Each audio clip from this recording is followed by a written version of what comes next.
अगर आप रेलवे में नौकरी करना चाहते हैं और इसकी चाह रखते हैं, वैसे तो रेलवे में कई सारी जॉब हैं, लेकिन जॉब तो ऐसी होनी चाहिए जिसमें ना ज़्यादा काम हो, लेकिन सैलरी टाइम पर आ जानी चाहिए। तो आज हम अपने इस वीडियो में आपको बताने वाले हैं रेलवे में टीटीई, टीटी और टीसी कैसे बने। वैसे तो टीटी, टीटीई और टीसी का काम लगभग सेम ही होता है। ये लेवल 5 की जॉब होती है। तो आगे हम अपने इस वीडियो में आपको बताएंगे टीसी की योग्यताएं के बारे में, टीसी का फुल फॉर्म, टीसी का काम, उम्र, सैलरी और भी बहुत कुछ अपने इस वीडियो में आपको पूरी जानकारी देने वाले हैं। तो चलिए शुरू करते हैं और जानते हैं टीसी का फुल फॉर्म, यानी कि टीसी को टिकट कलेक्टर के नाम से जाना जाता है। इसका फुल फॉर्म टिकट कलेक्टर होता है, जबकि टीटीई का full form travelling ticket examiner होता है। और बात करते हैं टीटी, यानी कि इसका फुल फॉर्म होता है ट्रैवलर टिकट एग्जामिनर होता है।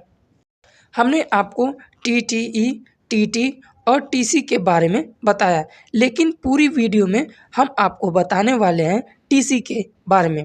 वैसे तो सारी पोस्ट एक जैसी होती है, बस थोड़ा सा काम और सैलरी अलग अलग होती है। तो चलिए जानते हैं योग्यताएं के बारे में।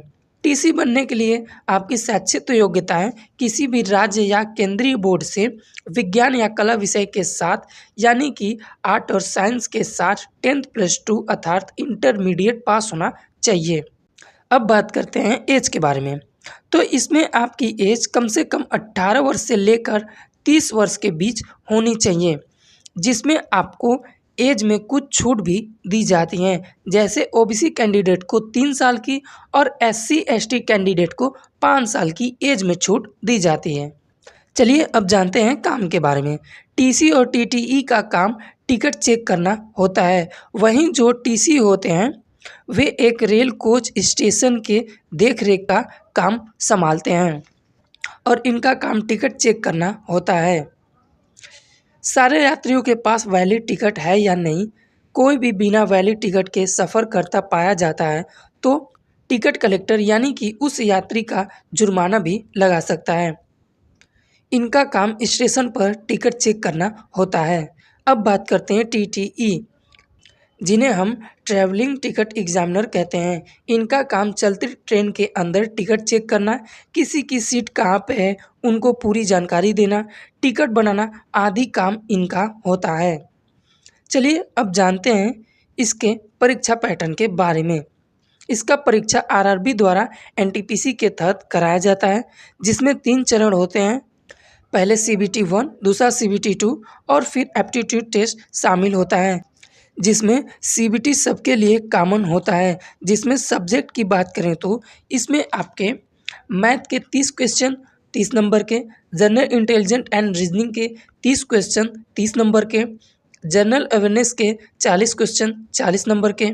टोटल प्रश्नों की बात करें तो 100 प्रश्न पूछे जाते हैं, जिसमें 90 मिनट का समय आपको दिया जाता है। जबकि सीबीटी 2 में अलग अलग पोस्ट के लिए अलग अलग सीबीटी 2 होता है, जैसे लेवल 5 के लिए, लेवल 6 के लिए अलग अलग होता है। सबके लिए समझ जाइए 2, 3, 4, 5 ये सब के लिए अलग अलग सीबीटी 2 होता है। चलिए अब जानते हैं सीबीटी 2 के सब्जेक्ट के बारे में। मैथ के 35 क्वेश्चन पूछे जाते हैं, जिसमें 35 नंबर के होते हैं। रीजनिंग के 35 क्वेश्चन 35 नंबर के, जीके के 50 क्वेश्चन 50 नंबर के। टोटल 120 क्वेश्चन हो जाते हैं, जिसमें पूरे 120 नंबर के होते हैं। वहीं अगर समय की बात करें तो समय सेम रहता है, यानी कि 90 मिनट। उसके बाद सीबीटी 1 और सीबीटी 2 के आधार पर आपकी मेरिट लगती है। उसके बाद मेडिकल, फिर डीबी, फिर उसके बाद ज्वाइनिंग। चलिए अब जानते हैं सैलरी के बारे में। टीटीई, टीटी और टीसी की सैलरी कितनी होती है, इनकी शुरुआती सैलरी कितनी दी जाती है। तो इनकी शुरुआती सैलरी 36,000 से लेकर 40,000 रुपये मासिक वेतन दिया जाता है, जिसमें कुछ भत्ते भी दिए जाते हैं। तो बस आशा करते हैं हमारे द्वारा दी गई ये जानकारी आपको बेहद पसंद आई होगी। चलिए मिलते हैं अपने अगले वीडियो में, तब तक के लिए धन्यवाद। जय हिंद।